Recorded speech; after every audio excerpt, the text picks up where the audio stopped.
I bought the cameras because I live alone and because loneliness teaches you to negotiate with the dark. You tell yourself, if I can see every doorway and window, the night can't invent anything new. If I can replay the worst moment, it can't surprise me.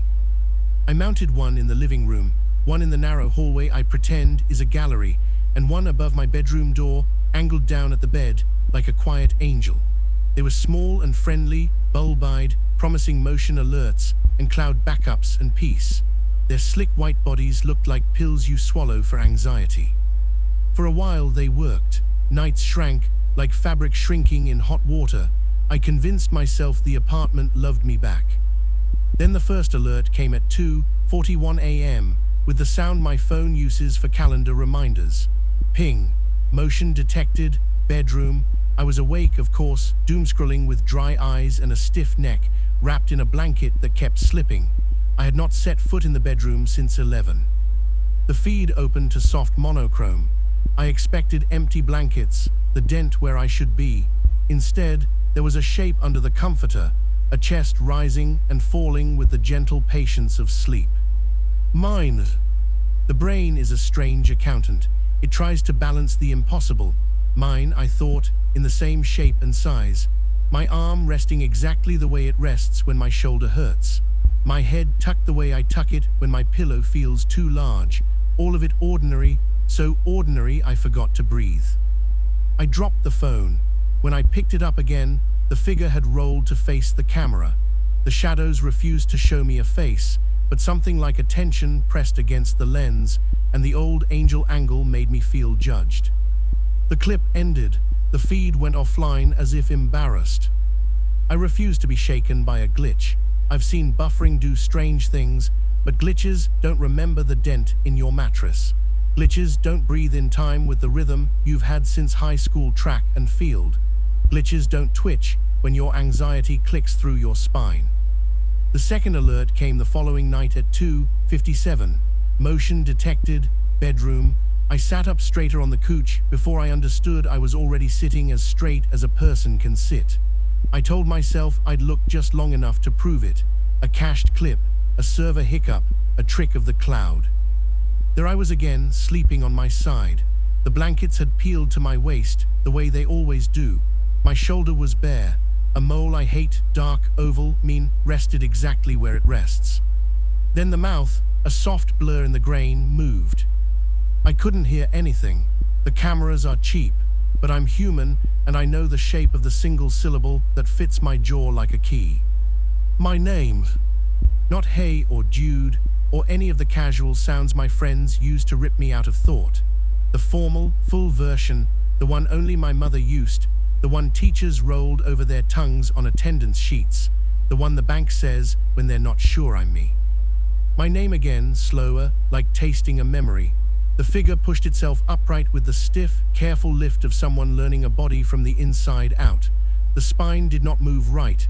It hinged in two places. The head tilted last and too far.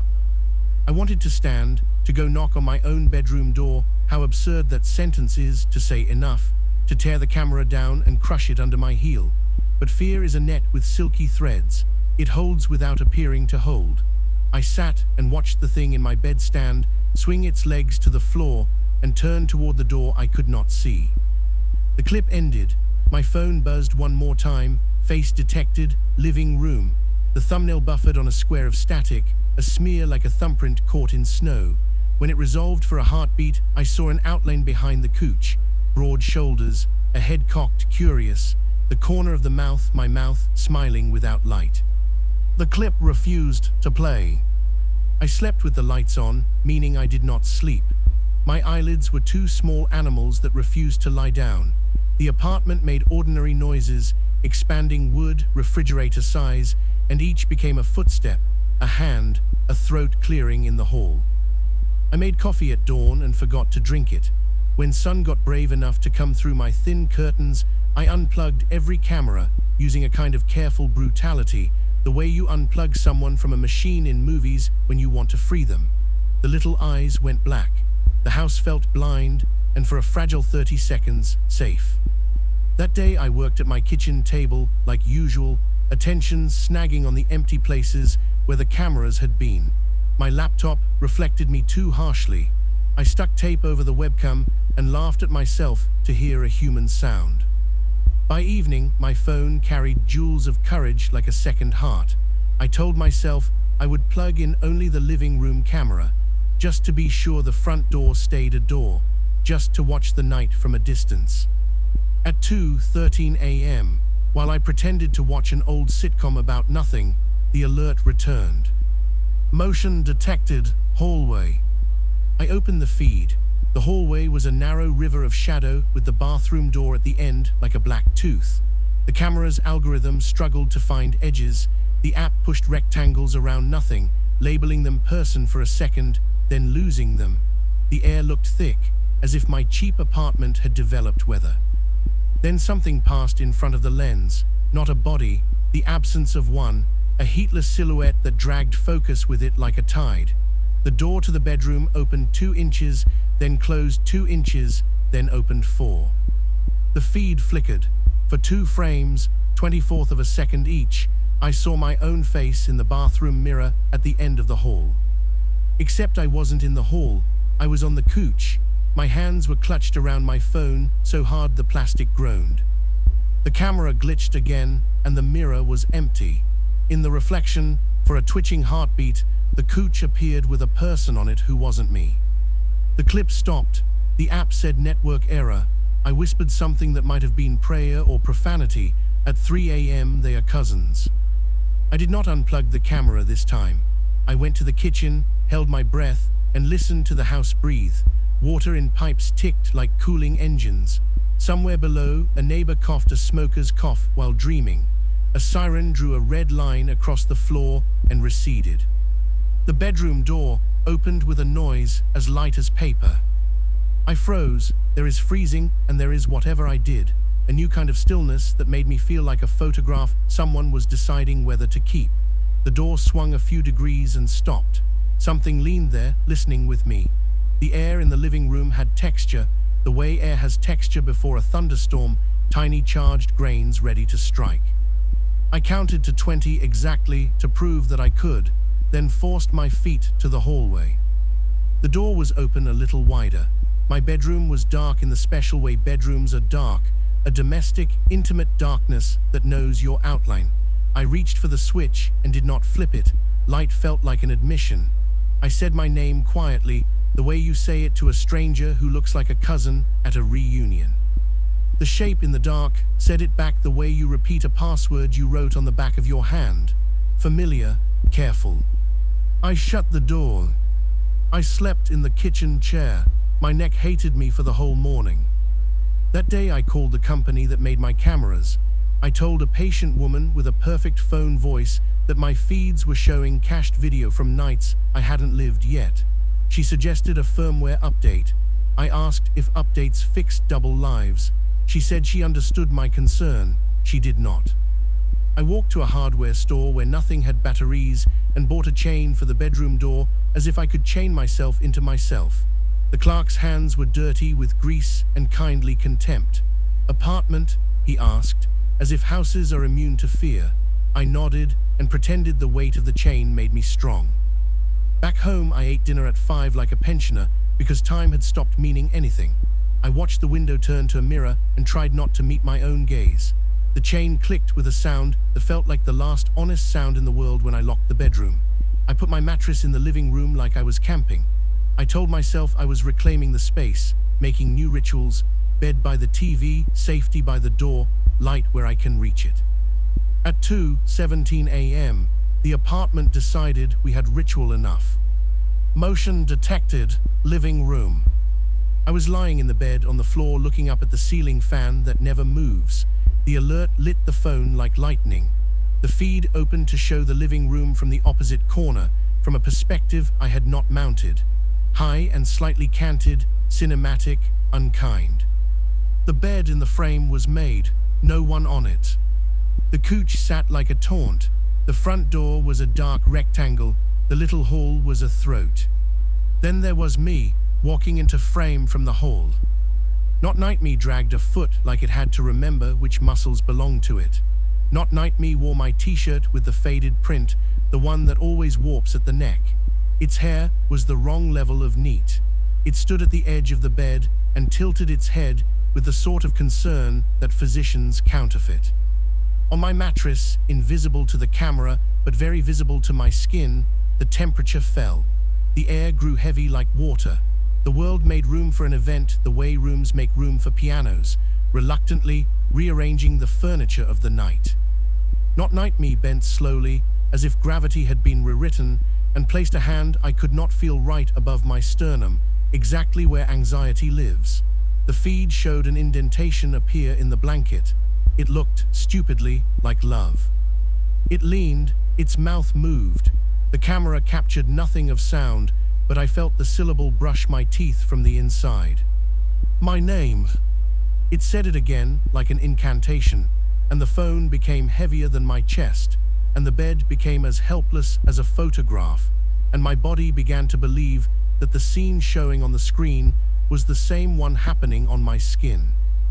I did the ugliest thing I could. I screamed with every cell that remembered childhood.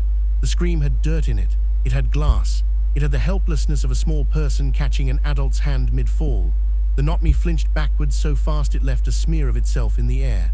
For 2 frames the face was mine, and then mine too much. The eyes too wide, the iris too dark, the mouth too familiar pushed into an unfamiliar shape. The feed cut to black.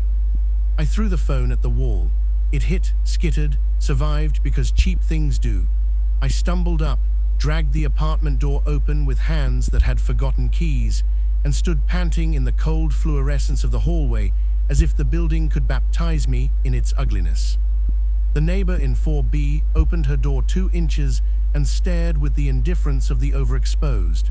"You okay?" she asked, as if checking a box. I said yes with a mouth that wanted to say please. I slept in my car. The streetlight pretended to be a mother, the engine heat like someone's breath. I dreamed of error messages. In the morning, I did the irrational thing that passes for rational. I destroyed my network. I factory reset the cameras and the router and my sanity. I made the apartment dumb. I told my place it could go back to being a hole in a tall stack of holes, a warm cave, nothing with eyes. I also called my mother. I told her I missed her. She said my full name twice because the connection was bad. Each time it sounded like a repetition from the video. I laughed, and she laughed, and maybe both of us were lying politely. I promised myself I would not look at old clips, that I would not let the past colonize the present, that I would not confirm if the night had more me than I could account for. Afternoon slid into evening with the sluggishness of a clot moving through a vein. I made dinner and ate 3 bites and put the fork down. I showered with the curtain open like a scared teenager. I told myself to sleep on the floor again, but in the end I was tired enough to want the bed. I unlocked the chain. I smelled the stale ghost of fear and something else, ozone, as if a storm had taken up residence in my sheets. The bedroom felt wrong the way a song feels wrong when you hear the original after loving the remix. I lay down, fully dressed, and turned on a podcast about cheerful crimes. I kept my phone face down on the nightstand because light is a drug and I was trying to quit. When the house got truly quiet, the kind of quiet that includes your blood, someone knocked on the inside of the wall. A gentle, polite knock, 2 knuckles, close to where my head rested. I put my palm to the paint and felt an answering palm with a temperature I do not know how to describe. Room temperature person. I moved my hand. The other followed, mirroring with the eagerness of an eager child. I said my name out loud, not to the wall, but to myself, to remind the dark of the shape I owned. The wall said it back, not echoing, but pronouncing, the way a careful reader pronounces a foreign word exactly as it appears. I slept after that, because terror has a half-life, and because the body can only sustain so much. In the morning my phone had 1 notification, old by hours, sitting patiently like a letter under a cup. Security camera saved 1 clip. Living room 3:03 a.m. The cameras were dead. The network was dead. The clip was there anyway. I did not press play. I have not pressed play all day. I am writing this because writing is a way of not pressing play. I am leaving my apartment tonight for a hotel that smells like lemons. I am taking the clip with me because I cannot not. I will open it in a bright place with other people's television noises in the walls. I will watch what I was doing while I was sleeping or not sleeping or being slept. I will count the frames. I will measure the shape of my mouth and decide if it was mine. If it shows me standing over my bed again, I will learn not to sleep on floors. If it shows me standing behind the couch again, I will throw the couch away. If it shows me sitting exactly where I'm sitting now, reading this sentence as I type it, looking up with the timing of a cue, then I will stop believing in cameras and start believing in mirrors. Until then, please, if you also live alone with helpful machines, do me one favor. When you get the alert at 2:17 or 2:41 or 3:03, set your phone face down. Let the clip save itself. Let the night be undocumented for once. Your home is allowed to have secrets. Mine already knows my name. And I am afraid I know his.